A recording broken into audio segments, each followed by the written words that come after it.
the attention. Most of the people who are broken and bad, those are the ones that we really cater to.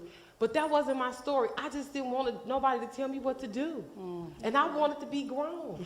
So don't forget those people too, because they're out there and they're not broken. They know the right way to go and they just want to not do what they were taught to do. Yeah, they rebellion. Thank you. That was me. So don't forget those people is what I'm saying, because it's a myriad of people, of personalities out there that we have to reach. Everybody is not broken. Everybody wasn't molested or hurt. Some people just want to be rebellious. I don't want to do it. And don't forget those people too, because they look like me. I mean, and so, but okay, so to speak to that though, right? So if you know better and you're just choosing not to, right?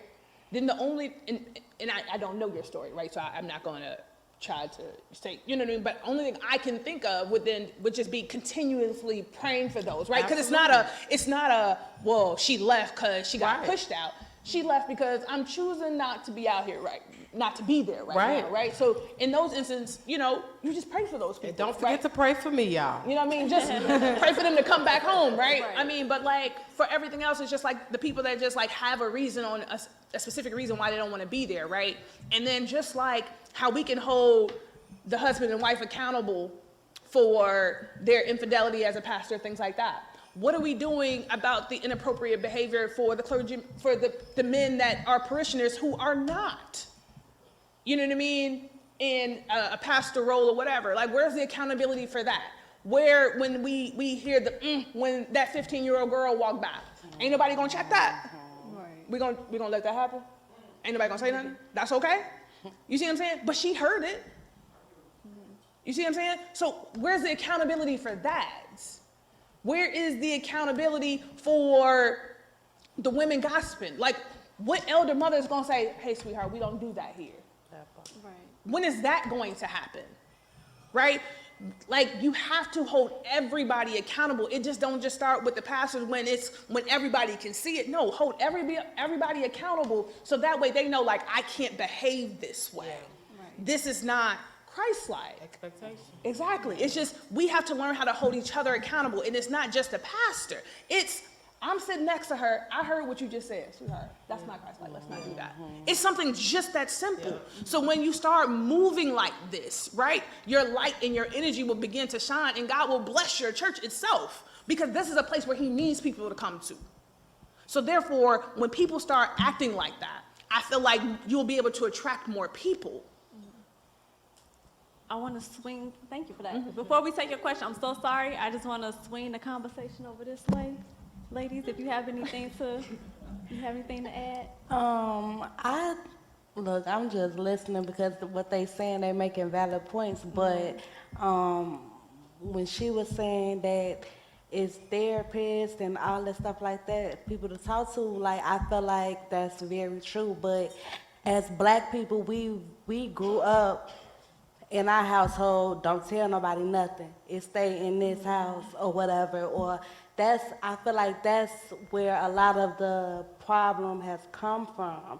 And we don't know how to talk to someone. We don't know how to show our emotions, express how we really feel or whatnot. And we bottle it up inside to the point where we by ourselves and we shut everybody out. And I feel like in order to get to the youth and stuff like that, pull a kid to the side. Hey, how you doing? How you been doing in school? How your friends doing? Like, just like try to like get deeper. Get in their business. Get interest, show interest, show the love to them. Because believe it or not, when you done talking to them and they walk away, they're not gonna forget that. Yeah. They're gonna take that back home and they're gonna remember, oh, I love that lady. She showed me this type of, and they're gonna want to come back. They're gonna keep wanting to come back. But you can't be one-sided especially when you're dealing with youth, because, like my friend said before she left, like they are dealing with totally different things now or whatnot, and it's just like they way smarter too. Like, they peep a lot. Like, they pick up on stuff so quick, so it's just like, 1 second, oh, okay, nope, never talking to you again, never come back here again, next. Like, they real attentive too. Like, so you just gotta be mindful of that when you dealing with the youth. In my opinion, that's just how I think about it. Not to offend nobody, but that's just that's just how I feel. I think as we tell people to seek therapy, we have to provide those resources. Yeah. You can't just say you should go see a therapist. I Where don't we know where find to those at? start. I don't know Yeah. where to look. You know, like, and the church can't. I mean, we want to think they can, but the church can't do it all. And like you said, you have to meet people where they are. Like, if this whole side of the room need therapy and this whole side of the room need this whole side of the room, you just don't. You don't have the time and the capacity to take care of everybody. Sometimes you do have to like extend those resources to other people. But yeah, I think the church can do a better job at like making sure that if we can't do it, there is another place you can go. There is somebody else to talk to. As much as, and it's not like we're pushing them off. We don't have to push them off to somebody, but just letting them know, like, if you feel like you're not getting what you need from us, this is where you can go. But can I say something? With God, there is no lack, so the church can do it all. If he ordained us to be here to do this, he'll provide it. He knows the people that are, God is so smart. He knows everybody that's going to walk through these doors, and he's already made a way.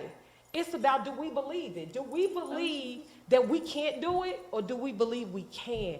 God is bigger than anything that we can imagine. He already know what I need next year before I do. So if we operate the way that he instructs us to and seek him, he will provide. The Bible tells us he will provide all of our needs. So if I need a therapist, he's going to make sure I get one. God is not, he wouldn't dangle something in front of me and not let me get it.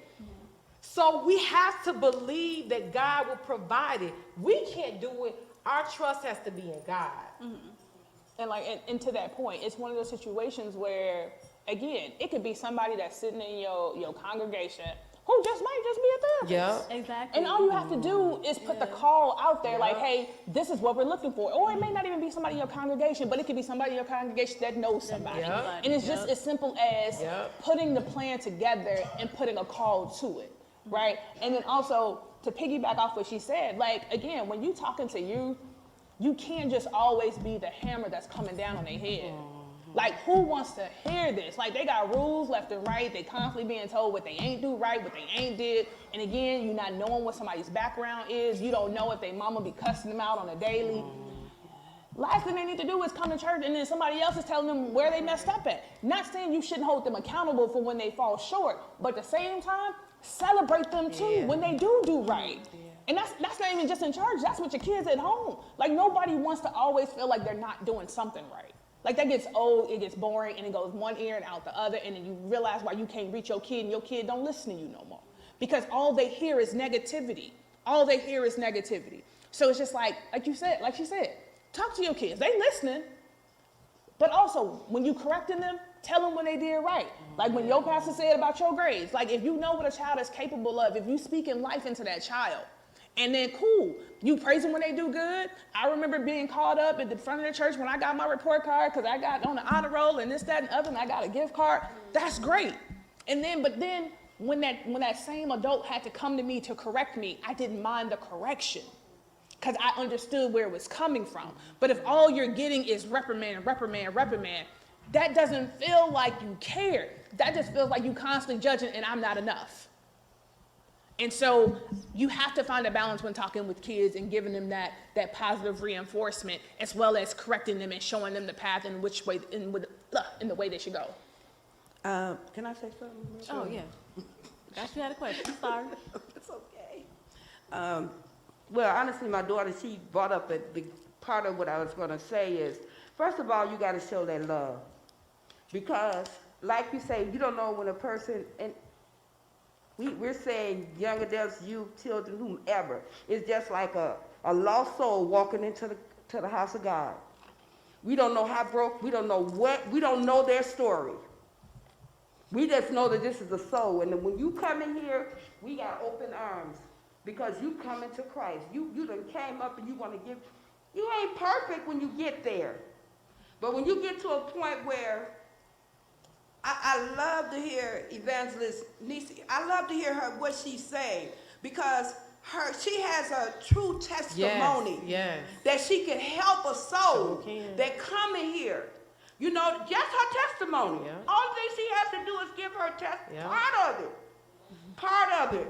And I think that for, especially even with the young people. The young lady left here, I used to work in the school. I worked with kids. For some reason, they draw to me. I don't know, because I had so many. I don't know. I think it's because I listened. Yeah. I took the time to listen, and I didn't judge. I would tell my daughter all the time, all the things that would go wrong. They don't know your story. You don't know, they don't know your life. Yes, you know God. Yes, you fallen. Yes, we make mistakes. Yes, we leave the church. I remember being in a backsliding condition. I can speak about it because I've been there. And yes, playing Russian roulette. Because one thing I tell you, I was on guard, fear, because I knew God. I wasn't in the street. I wasn't doing none of that. I just sat. I wasn't going to church. You know why? I saw some mess. That don't make it right, to leave out of a church. Leave from under a covering. That's what I should say. Leaving up, because the church is really in you. It's here. It's right here. And so, as young people, I try to encourage young people the best I know how. My kids told me, we thought you would save your whole life. This is when they start becoming teenagers. Oh no, I had to break it down to them. I gave them the whole history. Yes, I have had falls in my life. I had to grow up, and I had to learn some things. I had a lot of hurts, a lot of disappointments. But I'm not going to forget where I came from. That's why I have to always remember. And then when they fall down, I'm right there. You know, I'm not agreeing with everything you're doing, but I'm patting you and rubbing, just like God do us. Yeah. Come on now. Yeah. You can do something wrong. He may not beat you down. He going to fan you while he whipping you, though. You're going to get a little fan every now and then. But he right there with you. God is still with you. When you ever have a relationship with God, he does not leave you. We leave him. He never leaves us. And so if we could just get our young people, our young adults, and I'm saying this from right now, I guess we should be saying 12 and 13-year-olds, because a lot of them are raising themselves. They don't have grandma and mom and them making them go to church, and auntie them. They don't have that. So how do we get them and draw them in and keep them here? I can think of some ways, and it ain't all about mental health, even though we need mental health, because ain't none of us been through what we've all been through thus now. Yeah. So these kids, our minds are everywhere. We don't even know the damage to a lot of them yet, or what has happened to ourselves.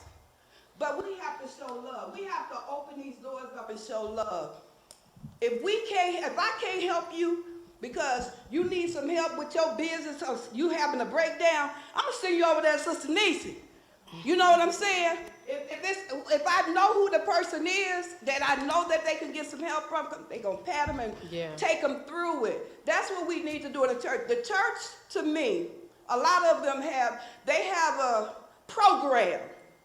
Just like we going back to, somebody was saying about how they had to take classes before they got into church. Yeah, maybe some churches, I don't never in my life remember that.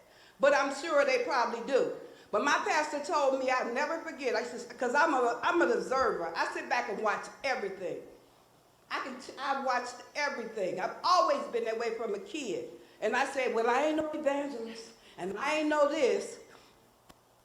Some of us were chosen in our parents' wombs. Like she said, 5, 4 years old. Some babies are saved from babes. We don't know. You don't know. They may be the run of the house. They out in the street doing everything under the sun. That don't make them not one of God's children. It don't make them that gifted child. God probably, your mama got a word that your baby gonna be sister, and you looking at them saying, where? But all I'm saying is, I have a burden for young people because I've seen a lot of young people shunned away from the church. You know, and really a lot of people with titles have shunned them away. And it's a horrible place for young people to be today. I Because got a- we're losing our babies. I got a quick question for the masses. It's really a rhetorical question for people to think about. Are you all waiting for people to come to the church, or is the church going out to the people? Just curious, because we got all of these kids out here, and all of them not gonna make it to the church for you to save them. So what are we doing to actually bring the kids to the church? And it doesn't have to be like an organized thing, but Yeah. when you're walking through the streets every day and you're reaching and you're talking to these kids that you come to interact with, it's the conversation, hey, you should come to my church. Are you trying to build with this kid and build a relationship so that way that child now trusts you, and then you can extend that invitation, like, won't you come to church with me? Is that happening? And can I piggyback real quick? I think, like you talked about a passion for youth, God has graced us to all do something. And it's imperative that pastors choose youth leaders that have been graced to work with youth. Not just somebody who's zealous and just say, oh, I'll do it. You have to ensure that that anointing needs to rest in their lives. They have to be patient, willing to listen, have some wisdom and insight to be able to impart into young people. So don't just put anybody over your youth department because they're volunteering. You need to ensure that God has graced them to do that, because then they'll do what you just said. They won't wait for the youth to come here. They'll do like Pastor Razor does, and in the summertime, he'll put a tent up because he wants you to be able to hear the church and come and see we're available. He'll offer you a computer class so you can get a job. So those type of things are very important when pastors are looking for people to be in charge of their youth. Ensure that God has graced them to do that. So we are ending nearing the end of our time. Did anybody have any? Okay, we got a comment in the back. All right. Real quick, I won't keep you long. I was thinking about, like, when you were saying, when I was little, I didn't grow up in church either, but it was a lady in the block, old elderly lady that sold candy, and she would open up her house for Bible study in the afternoon. She'd show us a movie, tell us about Jesus, and if you stay there, you can eat the candy for free. So we all went and we ate her candy. But she was a wise woman because she gave us the candy first. And so, you know, many of them left after they ate the candy.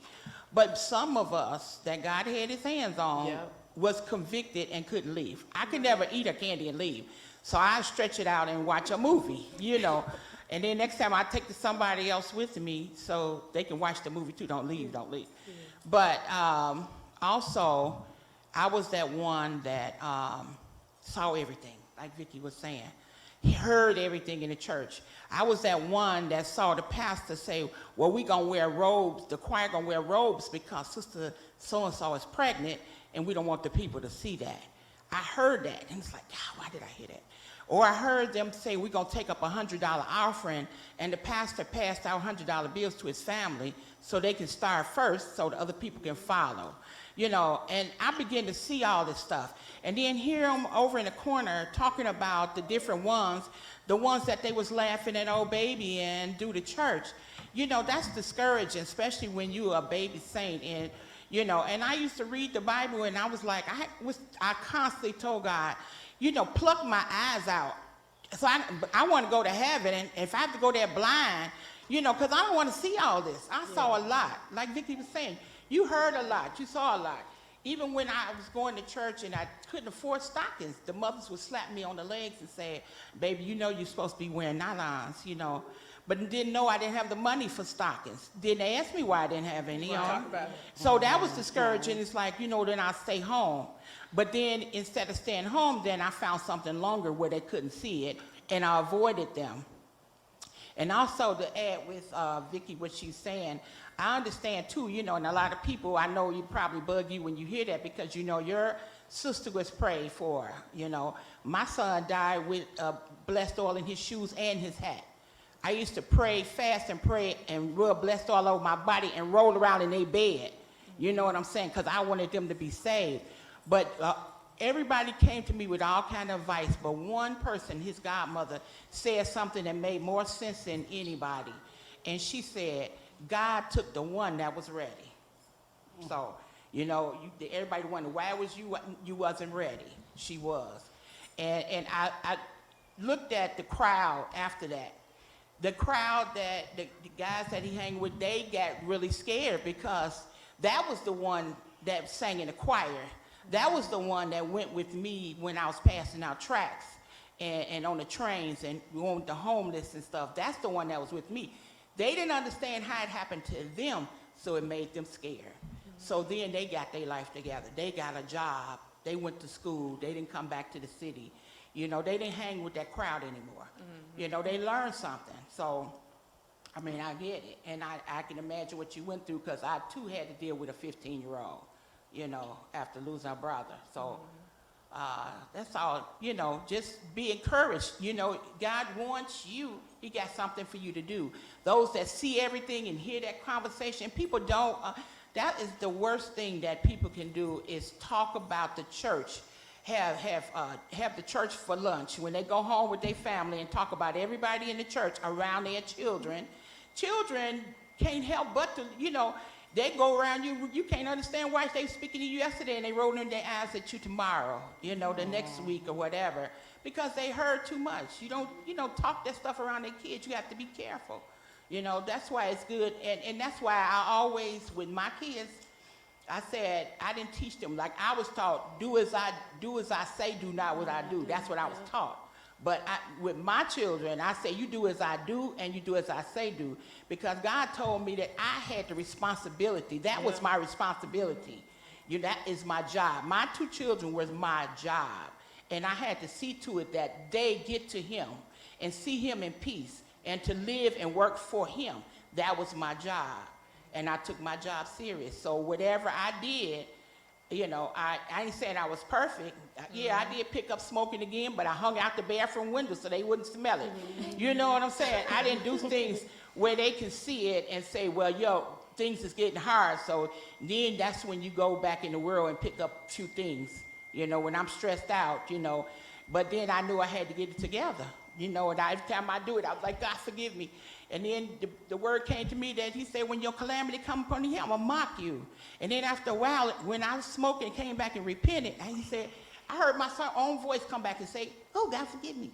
You know, that scared me, you know. But as you were saying, you know, we just got to be an example. And, you know, back in when we first started this church, I had a book of resources. That's what we need today. We need resources, you know, because people need things. You know, like I have a friend now trying to find some place for her mentally ill daughter, you know, and if the church had more resources, you know, available, then we can help more people. That's all I got to say. Thank you guys for sharing. Thank you, everybody. Thank you all for being up here. I know, you know, a couple of us were very nervous. I think we did a good job. You know, we're not gonna keep you for another 3 hours like your old school pastor used to do. So I don't know if Terrence, you have some closing words, or somebody wants to close us out. All right, I just thank you all. You all did a great job. Great job. And, I really appreciate the honesty. And I mean, I think I know all of you all. I've known Karen the longest, then Victoria next, and then Michaela, and then Clarice, and then Jennifer. Jennifer, I'm just kind of grabbing her right now the last couple of years, but that's okay. I got it now, right? But no, really, seriously, because these issues have to be addressed, right? I get tired of people saying, you know, about how this church is mushrooming over here. And really what's happening, and I mention this all the time, right? Pew Research and every research organization states that church attendance is on the decline. I mean, it's across the board, right?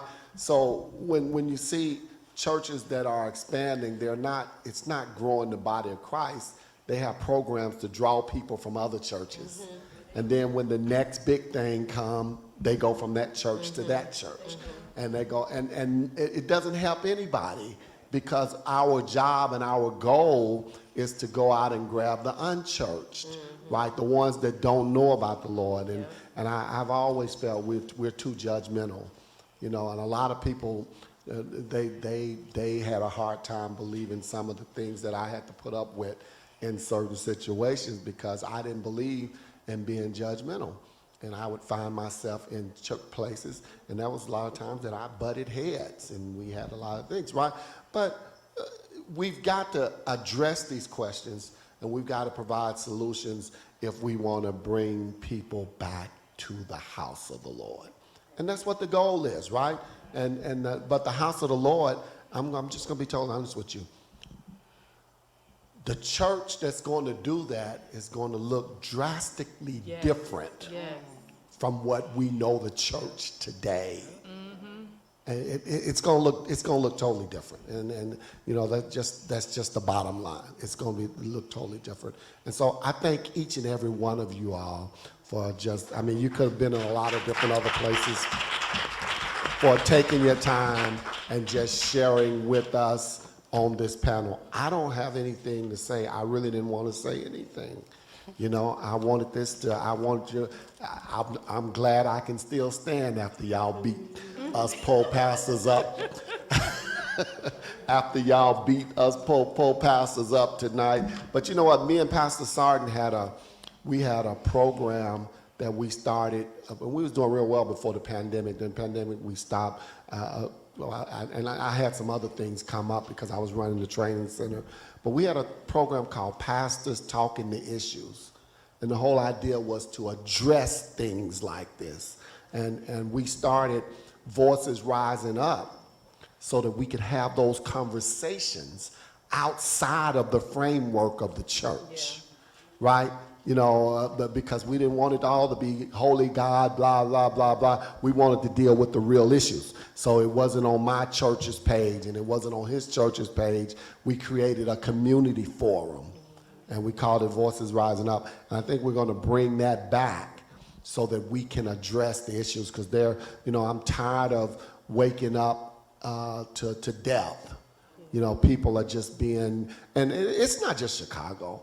My wife and I went to Arkansas, and it's only like 2,000 people in the town. They got gangs.